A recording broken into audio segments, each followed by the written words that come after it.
Good morning and good afternoon and good evening. I'm Mary Culler. I'm the president of the Ford Fund, and we're excited to have you here today to have what we think will be a really fun conversation with Bill Ford. So Bill, thank you so much for joining us this morning. This is a really great milestone. We had hoped to actually have an in-person volunteering event to celebrate the 15th anniversary, but of course, in the world we're living in now, this virtual conversation will be a great, addition to the great celebration. So we really appreciate that you've joined us today. Well, thank you, Mary. I mean, this is one of the most exciting things that I've done in my career at Ford was setting up the Volunteer Corps. And, looking back on it, I had no idea that it would, not only last 15 years, but that it would really take root and be part of our culture, which I so love. I mean, I can't think of anything I'd rather have happen than have the notion of philanthropy and giving back deeply embedded into our company. And it is today. So this is really, really fun for me. So today will be fun, as you said. We're going to you and I are going to talk for a little bit, and then we're going to sort of move to celebrating 15 All-Star volunteers who've really over the years been, I think, tremendous examples of what you just discussed. And then we're going to have a conversation with 4 of them from around the globe, and we're going to talk a little bit about what they're doing. But you mentioned how important this is to you, and I've actually had the privilege of working for you for 5 years, and so I've been able to see it firsthand, and it's so authentic and it's so true to who you are. Can you talk a little bit about why you do think giving back in the communities around the world is so important? Yeah, I will. I mean, I think, first of all, Ford as a company has such tremendous resources, and then each one of us have been very fortunate in our own lives. And so, and when you think about the combination of Ford's financial resources and also its reach around the globe, and then the talent that we have with inside Ford Motor Company, for us to turn those loose to become a force of good, to me is something that not only is the right thing to do, but it's really exciting because we can make a difference in a way that a lot of big organizations just can't. Either they don't have the reach or they don't have the talent. And what's really impressive is not only do we have the resources and the talent, we also have the passion. And to me, that's so important is that, our employees love giving back. And all we're really doing with the Volunteer Corps is giving them an avenue to do that with. Well, and it's interesting because, I took over the Ford Fund in January, so I really haven't been there that long. And then, of course, quickly thereafter, COVID hit. But I completely agree with you. The asset that we have in our employee base is just tremendous. And so, when you think back and you think about how you even started to talk about the Volunteer Corps and really think about how to really unleash that asset, how did that come about? What's the backstory on the Volunteer Corps? Well, there are several avenues that led to the Volunteer Corps. First of all was, right when I joined Ford Motor Company, actually even before I joined in 1979, when I worked there in the summers when I was in college, I noticed that every department had a bulletin board, and on every bulletin board there were signups to help out in some way, whether it was to visit a children's hospital, whether it was to, clean up a park. And I also noticed that every spot was filled. People, if there were 10 spots to write your name, those 10 were immediately filled, and then people would write their name below the 10 spots, hoping to become one of them. And I thought, wow, that is so cool. And so that really struck me from my very first day at Ford Motor Company. And then as the years went on, there were a couple of events that, and then I got into a position where I could actually start to think about doing something on a larger scale in my own career. And there were a couple things. There was a terrible earthquake in Turkey, and our employees in Turkey were unbelievable in the way that they responded, and they turned our plant there into unfortunately first a morgue and then to me making portable toilets. They before the Red Cross could get in there, Ford had organized relief efforts, and our employees literally didn't go to bed for a week. And I mean, some of it was pretty grim. They were uncovering bodies, but they were also providing clean water, and then ultimately cots and beds. And so much so that when it was all over, the government named the district the Ford District after all the work that our employees had done. And what was also happening was those employees were asking back to Dearborn saying, can you help? And so we had a number of employees in Dearborn who again worked round the clock to organize airplanes to go deliver goods. And they had to go into Greece because the Turkish airport was destroyed. And if you know the history, Turkey and Greece don't get along so well. And yet we led a convoy of 60 transits over the border between Greece and Turkey. And that was an effort that really certainly was in Turkey, but then people around the globe said, we want to help. So that really struck me. And the other was, there was a tsunami that hit in Southeast Asia, driven by an earthquake. And the devastation was big, but so was the need. And so really those events got me thinking, we need to institutionalize this. We need to make this company-wide, and we need to be able to respond really quickly when things happen. You can imagine when I brought this up, all the reasons that people said no. Like many of your other ideas. Yeah, like a lot of my other ideas. Yeah, like trying to be a green company. And yeah, right. there have been a lot of fights over the years. But this one, HR immediately said, well, we can't do it. There's no way. And so I said, well, no, that's not the right answer. The right answer is yes, and we have to find a way. And so, but it was a fight worth having because ultimately it's been a great, great thing. Well, and it was interesting because as you were talking, I was thinking, because, you're always kind of seeing around corners, you're always sort of ahead. And I wondered if this was sort of a big boulder that you were also pushing up the hill, like many of your other ideas. And it sounds like it was hard to get it started, right? Because there were probably a lot of reasons why not. Safety, and other reasons. Well, and also, yeah, and it was safety, and then it was giving people time off, and is that fair? And what about the people who don't volunteer and they don't get time off? I mean, all those kinds of things that, that are legitimate things you have to work through, but they certainly were not legitimate reasons to say no. So yeah, it was hard to get it started. But what was interesting is, and you would understand this, of course, the enthusiasm among the employees themselves was very high. They couldn't wait to get this thing going. So yeah, it was just like everything else in our company. You got to push it through the bureaucracy, and you just can't take no for an answer. Well, so, when I look back at some of the pictures over the years, one of my favorite pictures is of you kind of in your waders, out cleaning up the Rouge River. And I think that was probably one of the early volunteer corps, efforts that you were involved in and that gathered everyone. And I know that that's sort of dear to your heart because you care so much about the environment. But do you remember that day when everyone was sort of cleaning up the Rouge, which was kind of a disaster? Yeah, I certainly do remember that day. A guy who's retired now, Andy Acho, really organized it. And, and I said to Andy, I'd like to come out and do it. So we did. And as you point out, the Rouge back then was awful. It was incredibly polluted, not only with industrial pollutants, but also with just tons and tons of trash.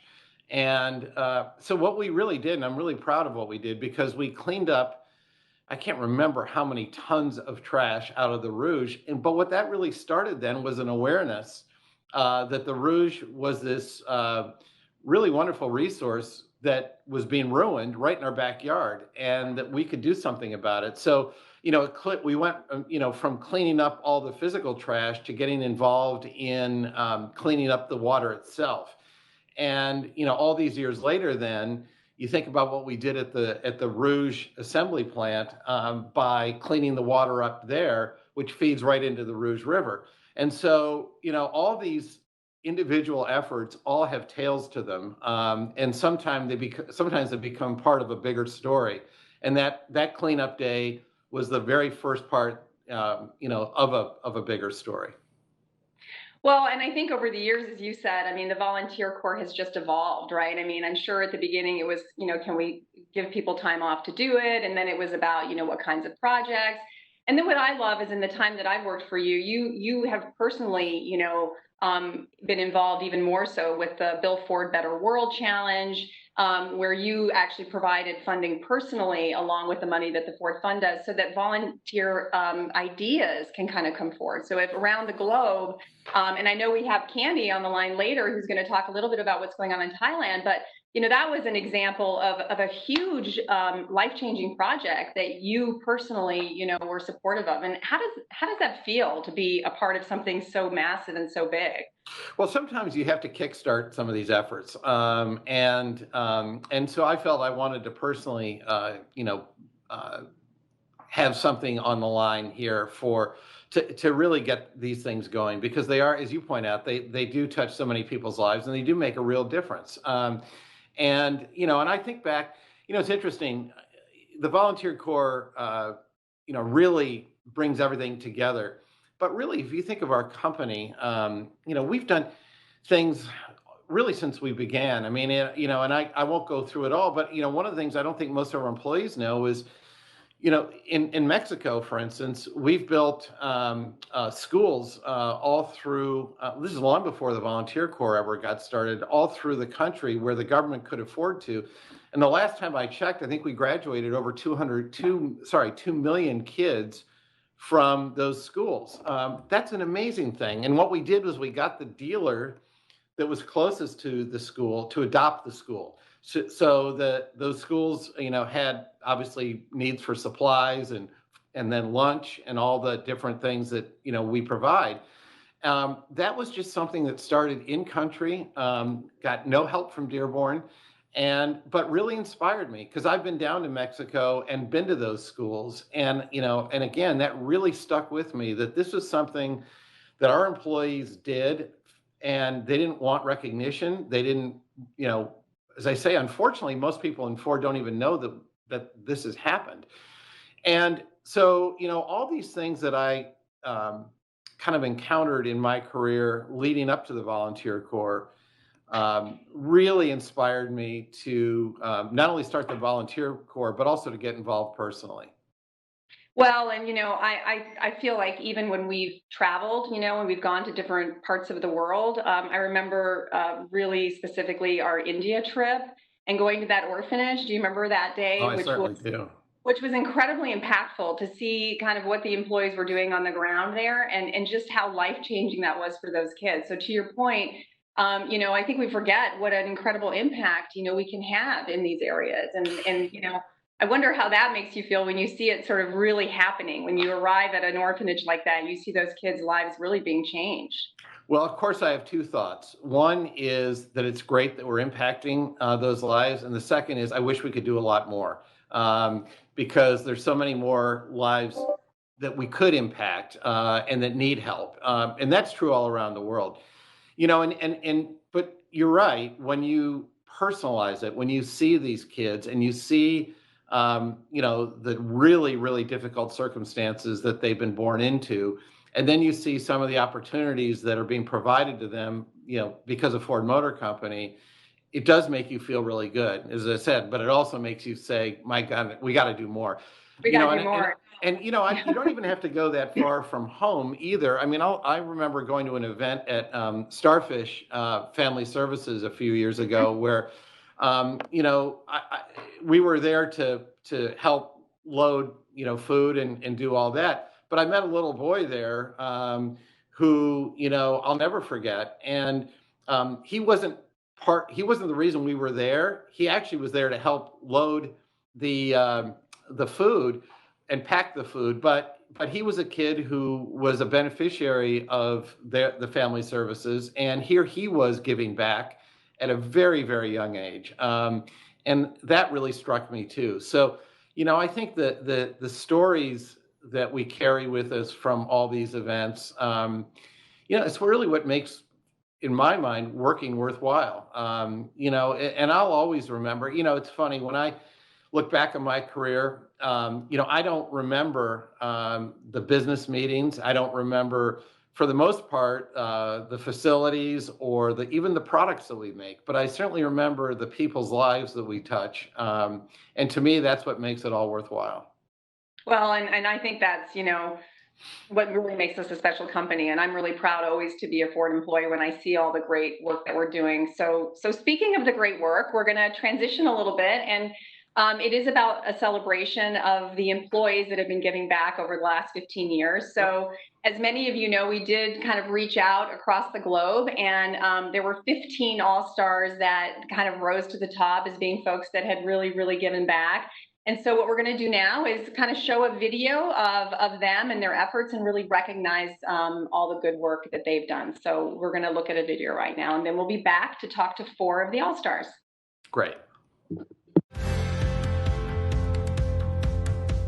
As the philanthropic arm of Ford Motor Company, the Ford Fund makes people's lives better and strengthens communities wherever Ford does business. Our employees are on the front lines of this mission, participating in community service projects through the Ford Volunteer Corps, building homes, feeding the hungry, installing clean water systems, and more. This year, the Ford Volunteer Corps marks its 15th anniversary.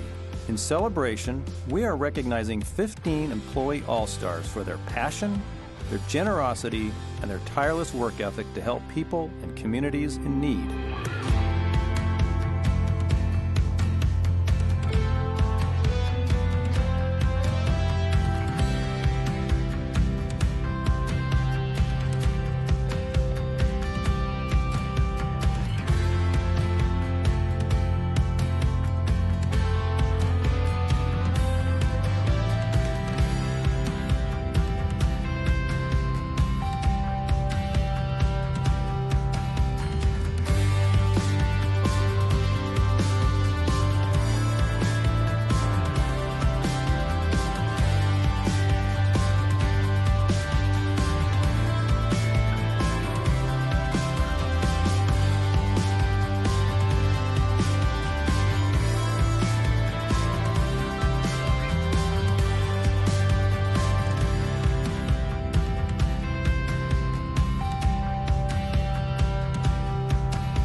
So glad that we got a chance to recognize those 15 All-Stars, but right now joining us are 4 of them. And so what we'd like to do now is to get an opportunity to meet them in person. And Bill, I know you're going to sort of have a conversation with them and get to know them a little better and let our employees get to know them a little better. So why don't we get started and having them introduce themselves? That'd be great. So let's start with you, Esther.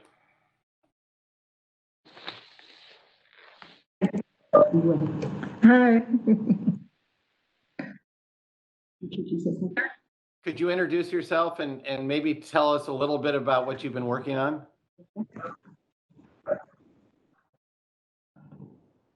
My name is Nani, and I'm working for South Africa. It's been 9 years. Volunteer, I'm still working on children with HIV, children with drugs. I'm working on that. Great, thank you, Esther. We'll introduce everybody, and then we'll go back and sort of talk more specifically about their projects. That'd be great. Is there anything else, Esther, you'd like to share before we move on? Yes, I've got 2 children and I'm a breadwinner, single mother, and children, not only children, but children in the community. So every time when you come to my house, there's everybody. So I like to thank Ford for giving me that opportunity, because when I go to the rehab, when I go to houses, and looking at me. So I would like to go on, even if I go to my retire. So I'm not going to retire. So it's my passion. Thank you, Esther. Yvonne, would you like to introduce yourself?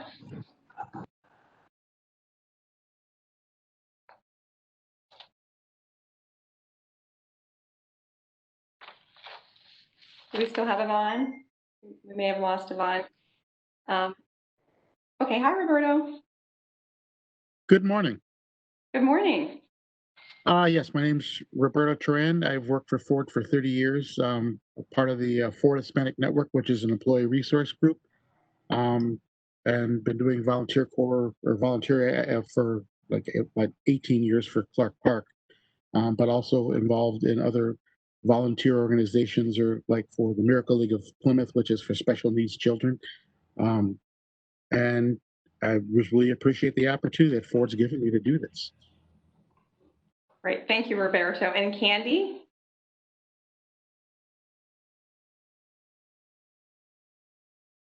Hey, I'm Candy. I'm HR manager based here in Bangkok, Thailand. I first participated the Ford volunteer activity as a volunteer back then in 2006 when we worked with the Habitat to build houses for the tsunami victim. And after that, in 2010, when we have a new plant here in Thailand for Thailand manufacturing, I'm now leading and working with the team there to do a global week of caring activity almost every year, because we believe that is a great thing to do for the community as well as the employee. Until now, we are working on still both the plant and the sales company to do more and more activity, and even more because we are now having the Ford resources and engagement activity here in Thailand, which enable us to make a greater impact to the Thai community. So that's all. Thank you. Thanks, Candy. So Bill, it appears we may have lost Yvonne, who was calling in from Germany, and she actually has been leading efforts on the refugee front. So hopefully she'll be able to join back in. But in the meantime, we have Esther and Candy and Roberto on the line. And so we'd just like to kind of have a conversation about their efforts and how it's really making an impact in their communities. So I'll hand it off to you, Bill. Well, thank you, Mary. So Candy, let me just start with you. What you've done with the Clean Water Project has really been amazing, because it's you've engaged so many employees, salaried and hourly. And the question I have for you is, how did you engage the hourly workers on this? Because in so many of our facilities, there is a real split between salaried and hourly, and they don't often work together. But to pull everybody together onto this project, it was really incredible. Can you just talk a little bit how you did that? Right. So I think first of all, we will need to understand that the project about the clean water is we support 13 schools and in 3 different locations, and this is gonna impact 3,000 of students and the community. And there is a lot that we offer, right? So we do lots of things. For example, install a cleaning water system, farming, gardening, education. So that's why we need a lot of skill sets. That's why we will need to recruit people from technician, engineer, production operator, all the way through the finance analyst, and of course our senior manager to work together to work on this project. And I think all of them really happy to do that because they can utilize their expertise to do for the community. And you know what? This is a very great activity to bring people together because you can imagine that the production operator work in the plant, never meet even the sales director in Bangkok, right? So at the day, they work together as a volunteer and they have the same goal. They met, they work, and of course have fun together. And I think this is a fantastic time for all of us. And this is all about One Ford team. Yeah, that's such a great example you gave. I always talk about us being a family company, and part of being a family is getting everybody together and getting to, all kind of pull in the same direction. And you've done that in an amazing way in Thailand. And so I guess my question to you then is, is there still more to do on this project, or do you feel like you've mostly finished it? Because we are doing things in a way that the community and the student can do things later on. We are doing things we develop things, facility, system, everything for them. And I believe that they continue to do that, improve that by their own at the moment. So we are not necessarily going to visit them yet, but I think it's a great opportunity. Next time when we have opportunity, we better visit them to see how's they going. Yeah, that's great.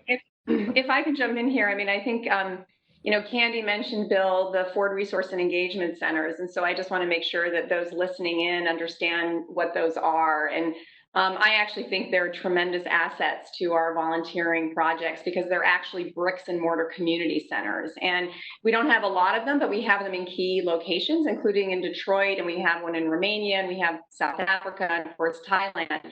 And what's fantastic about these sort of resource centers is it's a great sort of central place to then, be able to manage different community projects. And so, just recently in Detroit last week, we used our resource and engagement centers to hand out personal protection masks. We handed out, hundreds of thousands of masks through those centers. So anyway, I just wanted the rest of the world to understand what those are. And I know, Candy, it's been a great resource for you.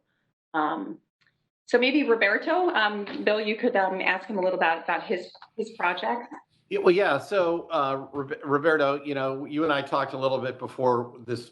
Everyone else got on camera, and you've been doing this for 18 years, which actually predates the Volunteer Corps. But you're also part of the Ford Hispanic network, and you're on the board there. How do these two groups come together, and do they work together, the Hispanic network and the Volunteer Corps? Yes, Bill. The Clark Park event started. It was sponsored partly because by Ford Hispanic Network because there is such a large presence of Hispanics in that area. We work with them, and it's not just a park. It's actually a park that's actually run by a nonprofit, a neighborhood nonprofit that staffs it and pretty much funds most of it. They have over 1,000 kids in their sports programs. They actually have an outside hockey rink. Actually, we have a women's Ford. Yes, we do. Bill would love that. Yeah. To a community garden, homework clubs, and things, and it's made a big inroad into that area. Also, Western International High Schools across the street. We do through Ford Hispanic Network working with these organizations through our STEM outreach, working with Western National High School, their event that we have the last couple of years in other locations. So it is an integral part of that community. And with the train station and everything coming in, and people are very excited about that. And we really love to make an impression and try to make that resource available. And the Ford, the resource center is right across the road there also. So we do work together. We ask them, we work with them, Volunteer Corps, if they have things. They've actually reached out to us. About 2 years ago, they had a 30 under 30, like alumni. They were looking for an event, and we were able to set one up with Ford Volunteer Corps and Clark Park and have them come in there as alumni and do a project together. That's really cool. That is bringing together all the players. I love that when we bring all of our different groups together and that's a great story. You mentioned two things which really caught my ear. One was the fact that, as you point out, we have the resource center right there as well. And, to me, that's also something that we need to kind of continue to stitch together, the Clark Park and the resource center. And then, of course, the train station. We're going to have, many more employees in downtown Detroit, in a few years than we've ever had. And that will be a real opportunity, I believe, to increase everything we're doing in that area. And Bill, Roberto referenced 30 under 30 as well. And I know that was a program that you kicked off to really instill philanthropy and some of the younger employees in our company. And it's fantastic that they're getting involved in these projects, real hands-on opportunities. So I love, Roberto, that you said they were tied in as well. Yeah, it's interesting. 30 under 30 is something else that I started, as you point out, Mary. And also, I wasn't sure how it would go, kind of like the Volunteer Corps. And it's been great. And, and what I find really interesting is that, whenever I interact with them, I learn much more from them than I think they learn from me. And it's also been a real eye-opener for me in terms of how each generation views philanthropy. And it's not the way that I grew up viewing philanthropy, and it's not the way my parents grew up viewing philanthropy. And I think for all these programs, whether it's, the Volunteer Corps, 30 under 30, the Ford Fund itself, we need to keep evolving and changing because our employees are evolving and changing, and they will have different interests. And so it's my hope that people like the AllStars here will keep the spirit of what we're doing alive, but that will allow the next generation to keep that spirit, but to interpret it in their own way. And I think that's what keeps a culture strong and vibrant, is that you have elders, if you will, who have the right values and can pass those values on down to the next generation. And then it's up to the next generation to interpret those values in ways that are meaningful for them. So I love the fact that all these different groups are interacting, because they will all rub off on each other. And I suspect, Roberto, you already see that. Yeah. So Yvonne, are you back with us? Oh, that's too bad. I mean, let me just... I'm back since some seconds. Yes. Oh, good. Excellent. You are back. But I did not see the video function at the moment. That's okay. We're happy. Okay. We're happy to talk to you. So, Thank you, Yvonne. So first of all, like everybody else, thank you for everything you're doing. And a couple of things that are really noteworthy about Yvonne is, there you are. You did come back on the video. Excellent. A couple things. One is you've been running the projects in Cologne since 2009, which is incredible. And Thank you. And maybe you could talk just a little bit about, your journey in terms of when you started in 2009, how difficult it was to get people to volunteer for anything, and then kind of where we are today. Yes, so this changed dramatically. In 2009, Ford was some kind of pioneer on this because there was nearly no corporate volunteering in Germany. So first, Ford was the first company doing this and offering this to their employees, and we needed to explain it internally and externally. So when I said to the employees, we have the community involvement program, nobody knew about this. And I really had to explain step by step, and that they have 2 days for each year, and they can use these days to go into the public, connect with NGOs, and do something great outside. And we also needed to explain this to the NGOs and to the public, and some of them even couldn't believe this. This was crazy, and now it's really well established and well known in Germany. Not only at Ford, there were so many followers, and it's a really good system by now. And by the way, we had 2,000 projects since then, with much more than 10,000 employees involved at Ford. That's fantastic. Well, congratulations.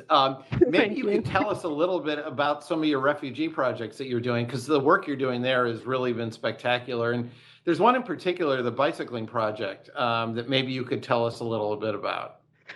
Yes, I think I know what you're referring to. We had many bicycling projects in Germany. But the first one was a really large one, and we had so much to do before, because it was just a raw idea by me, because there were two problems in Germany: the access to mobility for the refugees on the one hand, and on the other hand, the topic road safety.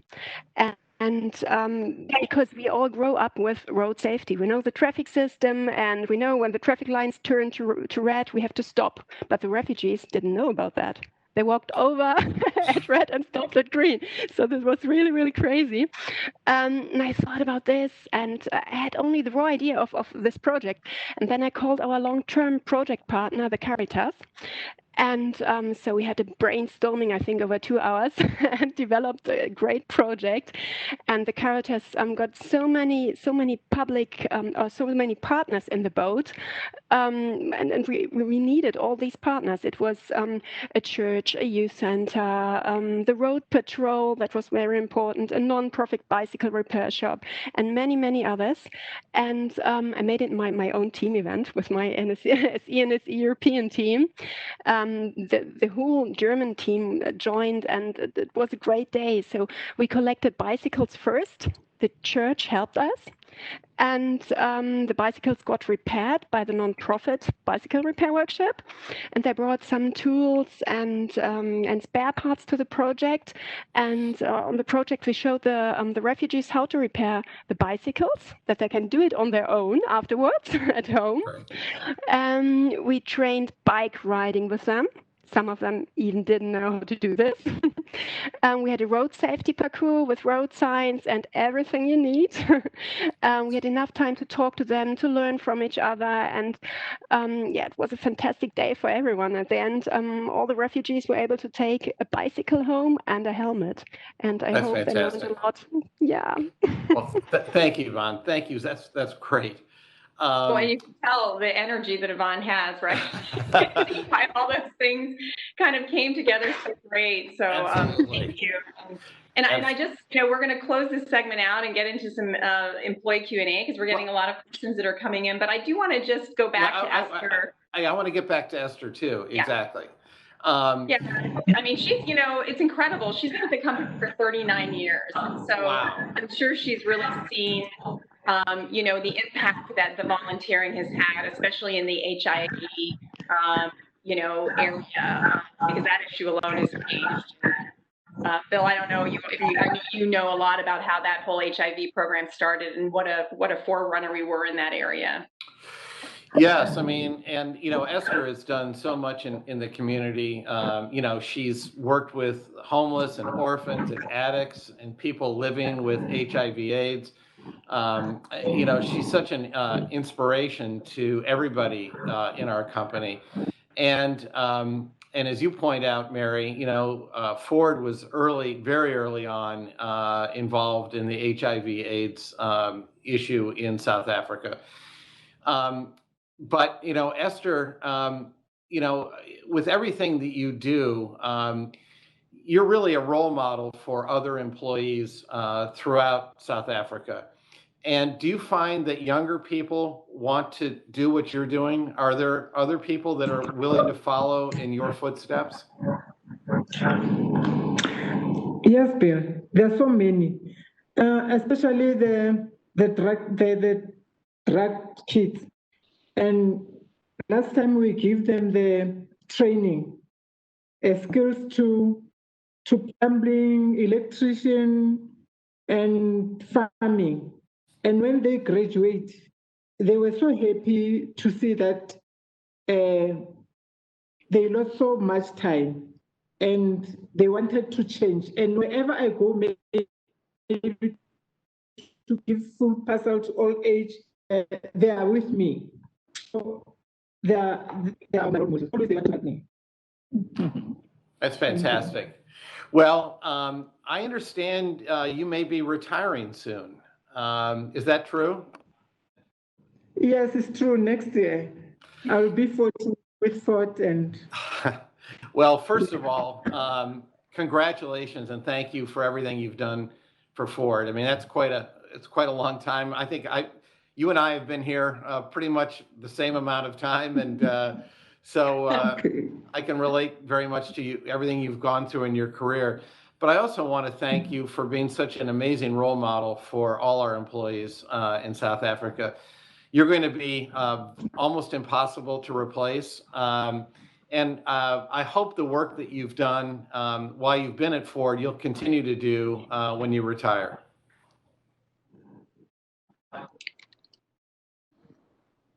Yes, I will. I will definitely. I was asking Dudu, if I retire, I want to be part of everything. Wherever you need, wherever I need something from Ford, I'll be always here. He must give me a chance or something. I want. And I would like to thank Ford for everything that you have done for us, Bill. It's amazing. Well, thank you very much. Thank you, Esther. Thank you, Esther. Okay. We always, we talk about the volunteers, but our retirees are equally an awesome group. They always stay involved. So thanks to everyone for joining us. We really want to congratulate you and thank you for your efforts. And, we look forward to hearing more about all the great work that you're going to continue to do. And thank you for celebrating this huge milestone, because you are exactly what we're celebrating. So thank you for that.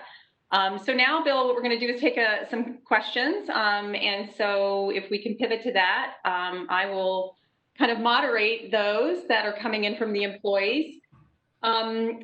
I guess the first question, because I think it's really relevant, is, Bill, one of the things we talked about is how, COVID really was an eye-opening experience for me as somebody new to the fund, because I just saw firsthand how employees wanted to step up and help. And of course, it was hard to be able to give them projects to help with because we weren't allowed to actually volunteer in the traditional way that we would normally volunteer in person. So we had to kind of pivot to more virtual volunteering. What's your thought on that? I mean, I think there's so much intellectual capital within our employees. I think it's actually kind of an exciting opportunity to think about how virtual volunteering can be a huge part of our volunteer network. Yeah, I mean, Mary, you're right. COVID really changed everything for all of us. I mean, here we are working at home rather than being at the office, and it's really been amazing how everybody has adapted to this new reality. And it hasn't always been fun, and it hasn't always been easy. But also you look at the way our employees responded to COVID in terms of, quickly wanting to volunteer to make all the PPE equipment.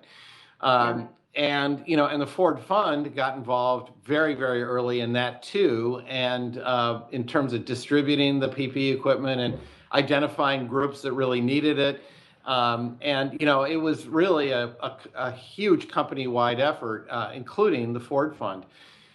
And as you point out, though, that it has changed the whole notion of volunteering, and like everything else we're doing right now, so much of it is virtual.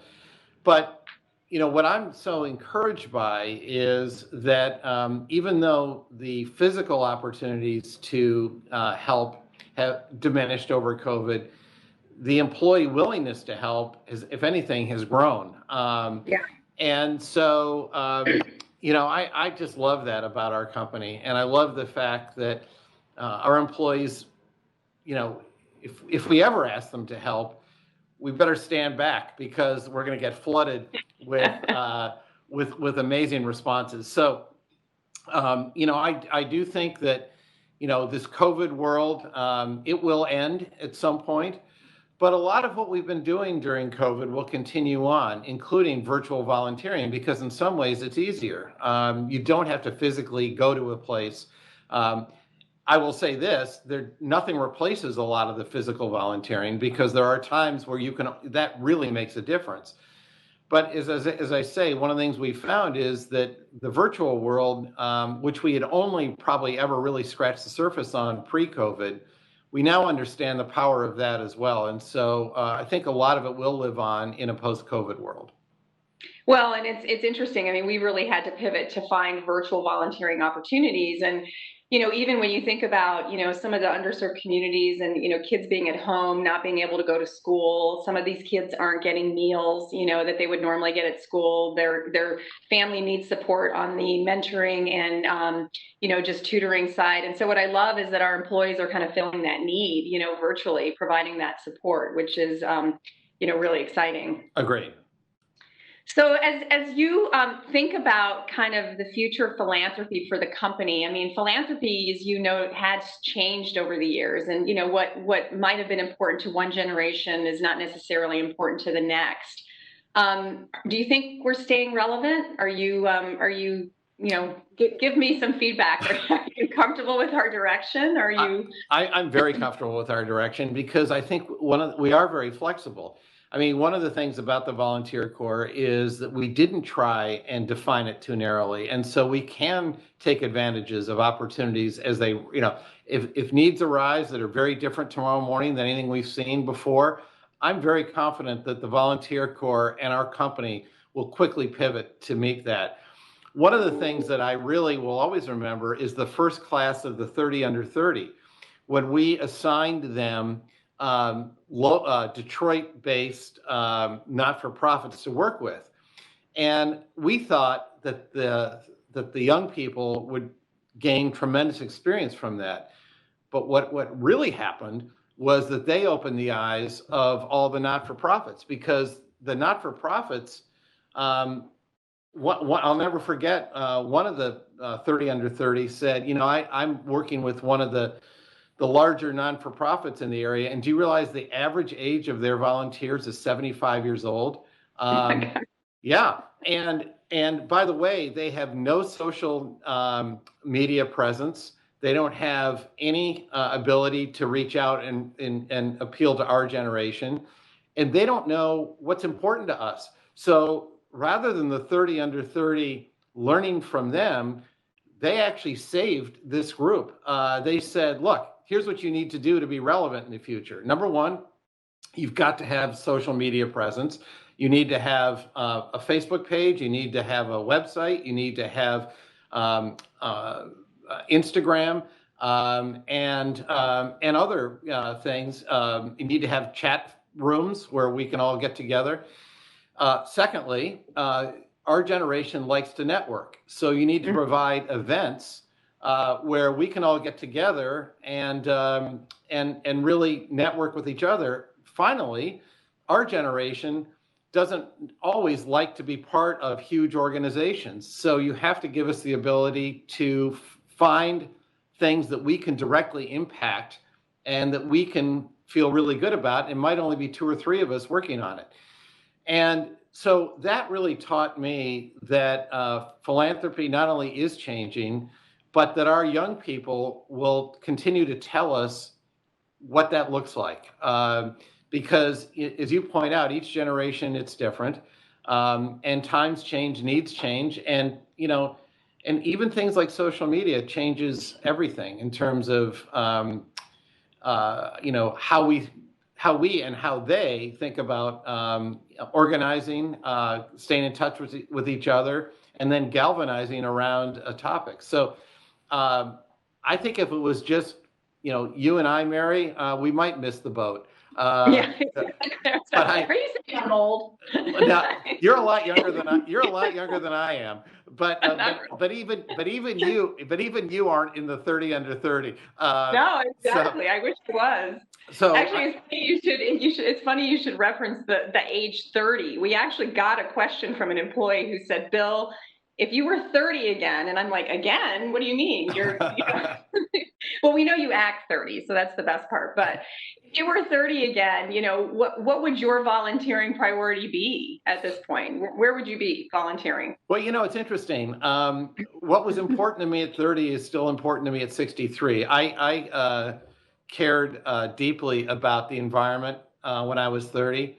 And when I look today at climate change and all the issues that's going to spawn potentially if we don't figure out a way to fix it, things like, it'll affect food growing, distribution, clean water, all the things that we need to survive and thrive as a planet.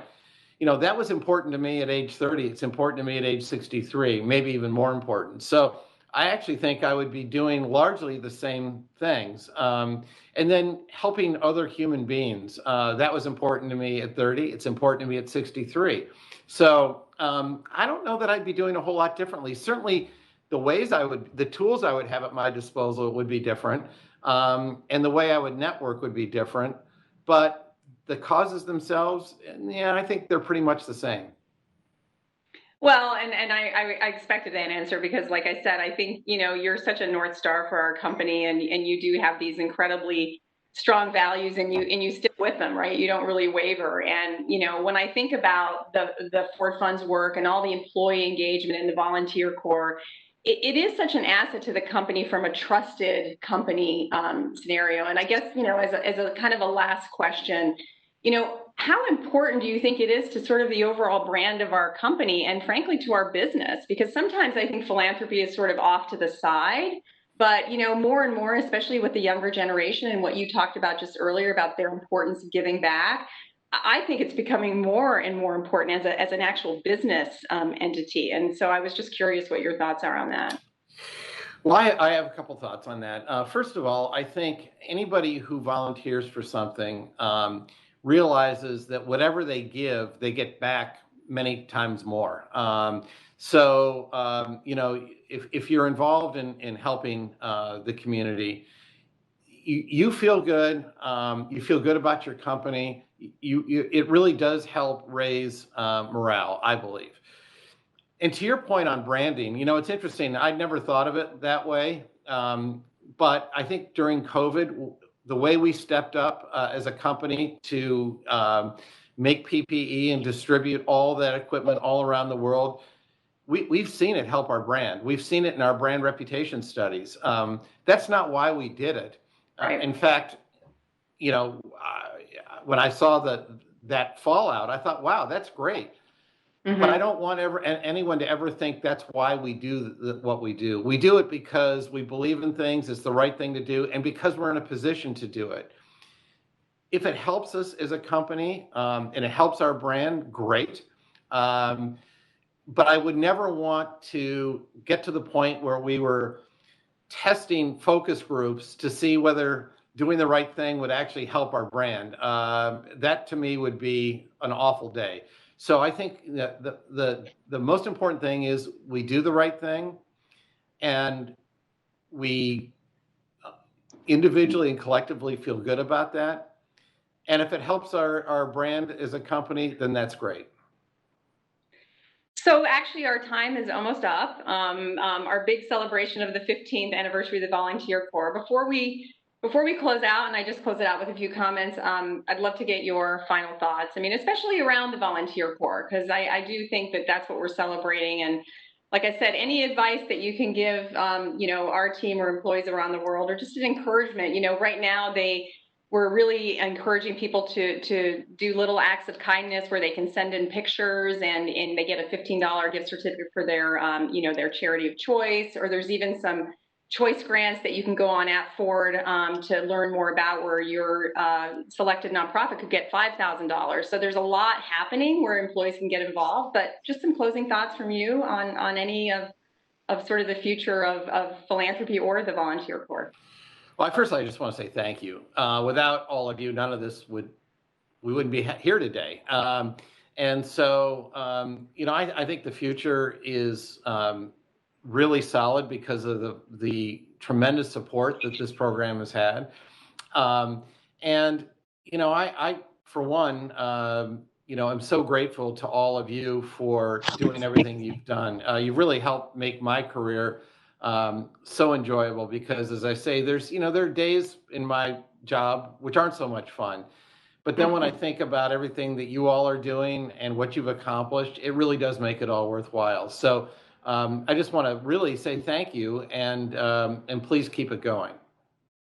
Well, and Bill, I think, on behalf of my team at the Ford Fund and employees around the world, one, I want to thank you for even coming up with the idea of the Volunteer Corps, because I do think it's such a tremendous asset. And just being a great champion of giving back in communities. And of course, the most important thing is leading by example. So thank you for that. And thank you for going easy on me this morning. I appreciate it. And I really enjoyed just hearing more about it because it's great for me to learn as well. So thank you for being part of the celebration. Great. Thanks. Bye-bye. Bye-bye.